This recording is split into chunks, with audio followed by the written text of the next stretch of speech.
Class 12 exercise 5.1 question number 6 को देखिए। यहाँ से क्वेश्चंस अलग है, एक बार समझ में आ जाएगा, आप ध्यान से देखेंगे तो फिर आप सॉल्व खुद करने लगेंगे। देखिए इसमें फंक्शंस जो है, दो फंक्शंस दिए हुए हैं, एक 2x+3 है, एक 2x-3 है। 2x+3 का वैल्यूज़ फाइंड आउट करना है x<2 पे, यानी 0 to इन्फिनिटी टू 2 तक, -इन्फिनिटी टू 2 तक। और इसमें वैल्यूज फाइंड करना है 2 से इन्फिनिटी तक। इसमें 2 से ज़्यादा रखना है वैल्यूज, इसमें 2 से कम रखने हैं वैल्यूज। और एक हम पॉइंट 2 पे निकालेंगे। अगर fx इजिकल टू, एफ बोलते हैं y को, तो y इजिकल टू 2x+3 का एक लाइन ड्रॉ करें तो एक सीधी लाइन जाएगी। उसमें x की वैल्यू जब 2 से कम कोई भी वैल्यूज रखेंगे सभी लाइंस पे आई जाएगी। अगर दूसरा ग्राफ ड्रॉ करें तो fx इजिकल टू 2x-3 का दूसरा लाइन जाएगा। दोनों लाइन 2 पॉइंट्स पे मिल रहा है, नहीं मिल रहा है। अगर मिल रहा है तो कंटिन्यूअस, यानी x की वैल्यूज 2 रखने पे फर्स्ट और सेकंड इक्वेशन दोनों की वैल्यूज सेम आती हो तो दैट मीन्स वो कंटिन्यूअस होगा, इट इज़ नॉट कंटिन्यूअस होगा। इसी को डिफाइन करने के लिए केस फर्स्ट लिए हुए हमने। केस फर्स्ट में हमने x<2 लिए हुए हैं, x<2, x<2। इसके लिए फंक्शंस होगा 2x+3, और 2x+3 पॉलिनोमियल्स है, और जितने भी पॉलिनोमियल्स होते हैं इट इज़ ए कंटिन्यूअस होते हैं। यानी x -2 पे कोई भी वैल्यूज रख लें तो दैट इज़ कंटिन्यूअस हो जाएगा। ऐसे ही दूसरे वाले फंक्शंस सेकंड के लिए x 2 है। ग्रेटर देन के लिए हमारे पास फंक्शंस है 2x-3। 2x-3 का वैल्यूज़ कुछ भी रख लें इट इज़ ए कंटिन्यूअस होगा, बट ग्रेटर देन वैल्यूज़ को डिफाइन करना होगा। अब at the point x is equal to 2 पे हुआ, हमने जो अभी बात की वही हो गई कि 2 पॉइंट पे लेफ्ट हैंड लिमिट में शो करना है हमें। लेफ्ट हैंड लिमिट कहने का मीनिंग थोड़ा कम, यानी 2 की वैल्यूज़ 2 से कम हमें लेना है, यानी x लिमिट है ना x(2) पे पावर माइनस दिए मैंने। इसके लिए फंक्शंस होगा, लेस देंस के लिए फंक्शंस होगा, पावर माइनस के लिए फंक्शंस होगा 2 के लिए 2x+3। यानी लेफ्ट हैंड लिमिट में लेस देंस का वैल्यूज होगा और राइट हैंड लिमिट में x>2 का वैल्यूज होगा। इसके लिए फंक्शंस लेस देंस 2 के फंक्शंस को यूज़ करेंगे, इसके लिए ग्रेटर देंस 2 फंक्शंस को यूज़ करेंगे।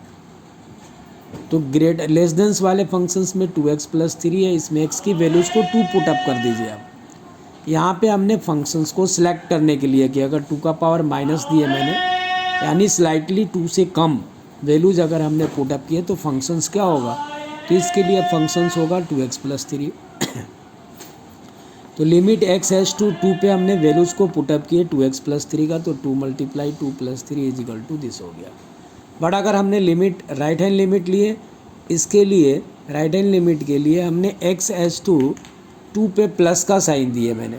अब हमने 2 पे प्लस का साइन दिए तो इसके लिए फंक्शंस क्या होगा, तो इसके लिए फंक्शंस होगा x>2 वाले फंक्शंस को यूज करेंगे, यानी 2x-3। अब 2x-3 का वैल्यूज़ भी हमने 2 पॉइंट पे पुटअप करेंगे, तो 2x-3 का वैल्यूज पुटअप किया तो 1 आ गया। अब देखिए 2 पॉइंट्स पे फर्स्ट वाले फंक्शंस के लिए, फर्स्ट वाले पॉलिनोमियल्स के लिए वैल्यूज जो आया वो 7 आया, और उसी 2 वैल्यूज़ पे x की वैल्यूज हमने 2 पुटअप किए तो fx की वैल्यूज, f2 की वैल्यू जो निकल के आया 1 आया। fx को हम y बोलते हैं। जब हमने x की वैल्यूज 2 रखे तो इक्वेशंस में, फर्स्ट वाले इक्वेशन में तो वैल्यू 7 आया। अगर x की वैल्यूज अगर हमने 2 ही रखे सेकंड वाले इक्वेशन में तो 1 आ गया। तो अब 2 अलग अलग पॉइंट हो गए, यहाँ तो हो गया 2,7, यहाँ हो गया 2,1। तो उस पॉइंट पे दोनों लाइन नहीं मिल रहे हैं, दैट मीन्स ये होगा कि left hand limit not right hand limit होगा, सो इट इज़ डिसकंटिन्यूअस हो जाएगा at the point x is equal to 2 पे।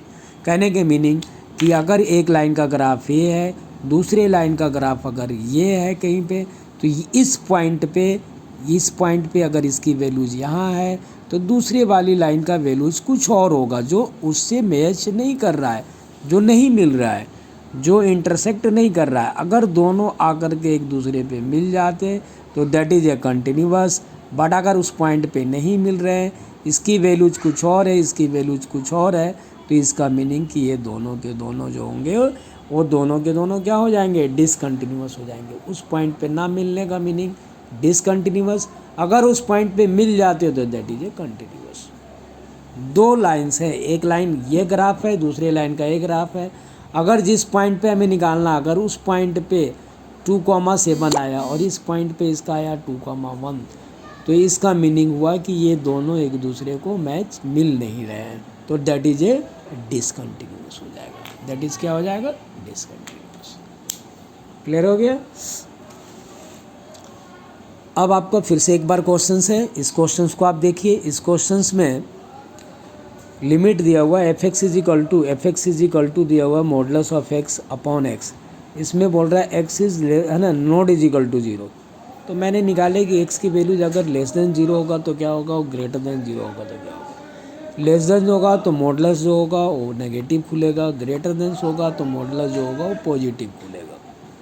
तो नोट वाला जो है दो टुकड़े में बट गए, एक तो बटा लेस देन में और दूसरा बटा ग्रेटर देन में। लेस देन का वैल्यू नेगेटिव में मॉडुलस खुला, ग्रेटर देन का मीनिंग मॉडुलस जो है पॉजिटिव खुल गया। अब हमारे पास केस फर्स्ट हुए लेस देन के लिए है, इसके लिए फंक्शंस कौन सा होगा, तो लेस देन के लिए होगा -x/x, यानी that is a -1, it is a polynomials, और if it is a polynomial that is a continuous. Greater than वाले केसेस के लिए फंक्शंस कौन सा होगा, तो f(x/x), यानी x/x होगा f(x) की वैल्यूज, तो दैट इज ए 1 हो गया, it is a polynomial, that is continuous. अब at the point x is equal to 0, फिर से वही बात आ गई। एक पॉइंट हम फिक्स कर लिए जी है ना, 0 पे हमें चेक करना है कि दोनों इक्वेशंस, दोनों पॉलिनोमियल्स की वैल्यूज अगर सेम आता है तो इट इज ए कंटिन्यूअस, और दोनों पॉलिनोमियल्स की वैल्यूज अगर सेम नहीं आता 0 पे तो दैट इज डिसकंटिन्यूअस। तो लेफ्ट हैंड लिमिट लिए मैंने, लिमिट x एस टू अर्थ है 0 पे हमने नेगेटिव साइन किए, इसके लिए नेगेटिव के लिए लेस देन वैल्यूज को नोट करेंगे, -x/x that is a -1, so limit x as to 0 -1 that is -1 आ गया। ऐसे ही राइट हैंड लिमिट के लिए लेंगे, limit x as to 0 plus लगा दिए मैंने, यानी स्लाइटर ग्रेटर देन वैल्यूज निकलेगा, तो f(x) is equal to x/x that is a 1, so limit x as to 0 पे हमने अगर वैल्यूज को पुटअप किए 1 तो दैट इज 1 आ गया। 0 वैल्यूज पुटअप करेंगे 1 में तो दैट इज 1 आ गया। अब हमने लेफ्ट हैंड लिमिट और राइट हैंड लिमिट दोनों का वैल्यूज चेक किए, तो दोनों इक्वेशंस में अलग अलग आया। एक पॉलिनोमियल में वैल्यूज -1 है, दूसरे पॉलिनोमियल में वैल्यूज +1 है। किस पॉइंट पे, तो 0 पॉइंट पे। तो इसका मीनिंग ये हुआ कि लेफ्ट हैंड और राइट हैंड लिमिट दोनों इक्वल्स नहीं है at the point x is equal to 0 पे, so that is a discontinuous at the point x is equal to 0। इस तरह से ये डिसकंटिन्यूअस हो गया। क्लियर। ऐसे ही क्वेश्चन नंबर हम 7th को करेंगे। 7 को देख लीजिए। 7th में इक्वेशंस 2 दिए हुए, 3 दिए हुए हैं और इसमें लिमिट 2 दिया हुआ है। एक बार -3 पे चेक करने की कोशिश कर रहा है, एक बार +3 पे।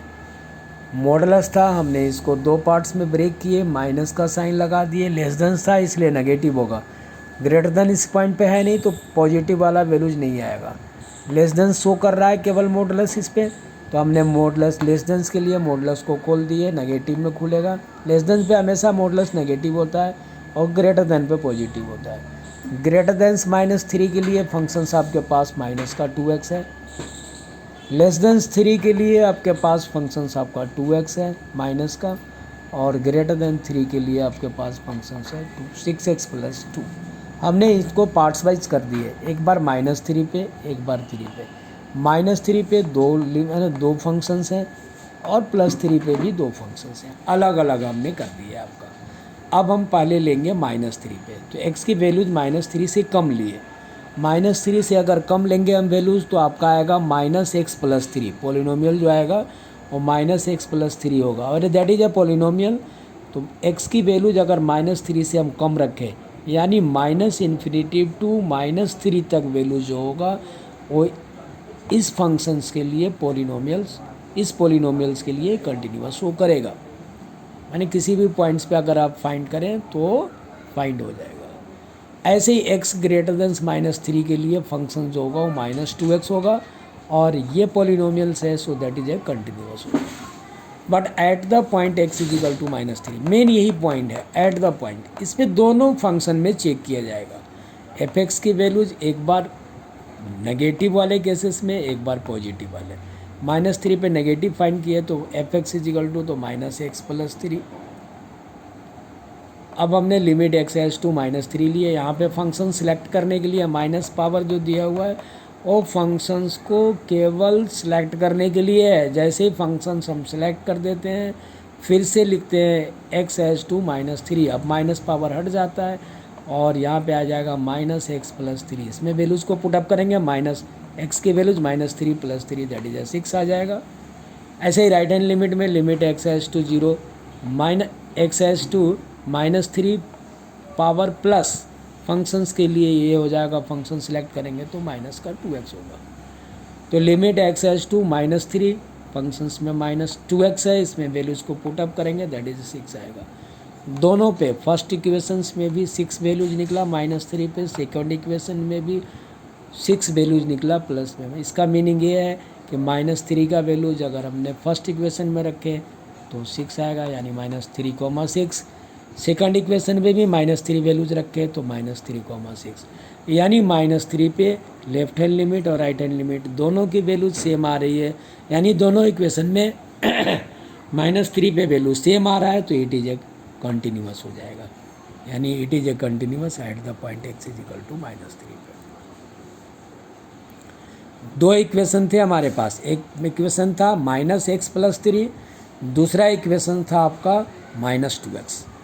ऐसे ही नेक्स्ट वाले 3 पे, अब 3 पे भी दो इक्वेशंस है, लेस देंस के लिए -2x है और 3 का वैल्यूज ग्रेटर देंस के लिए 6x+2 है। तो आप -x लेस देंस के लिए 3 वैल्यूज लिखेंगे तो फंक्शन -2x होगा, पॉलिनोमियल होने के कारण ये कंटिन्यूअस हुआ। ग्रेटर 3 पे लेंगे तो दैट इज 6x+2 होगा, ये भी पॉलिनोमियल से इट इज़ कंटिन्यूअस हो जाएगा। अब एट द पॉइंट पे लेंगे, एट द पॉइंट पे लिमिट x एज टू 3 पे माइनस का साइन देंगे, इसके लिए फंक्शन -2x होगा। लेस देन वाले फंक्शंस होंगे, इसमें वैल्यूज पुटअप करेंगे हम लोग तो -6 निकलेगा। राइट हैंड लिमिट में limit x as to 3 plus का साइन देंगे, इसके लिए फंक्शंस आपका 6x+2 होगा। 6x+2 में x की वैल्यूज 3 पुटअप करेंगे तो 20 आएगा। अब चेक कर लीजिए आप, 3 पे एक इक्वेशंस के लिए वैल्यूज -6 आ रहा है, उसी 3 पॉइंट्स पे दूसरे इक्वेशंस के लिए वैल्यूज -20 आ रहा है। तो एक तो हो जाएगा 3,-6, एक हो गया 3,20। दो अलग अलग पॉइंट डिफाइन कर रहे हैं, इसका मीनिंग ये होगा कि left hand limit right hand limit at the point x is equal to 3 पे सेम नहीं है, so that is a discontinuous होगा at the point x is equal to 3 पे। तो इस तरह से आप लोग कंटिन्यूअस और डिसकंटिन्यूअस वैल्यूज सेम पॉइंट्स पे फाइंड आउट कर सकते हैं। अब अगर आपको समझ में आ गया होगा तो इसको 1-2 बार बनाइएगा और समझ में आ जाएंगे। Thank you.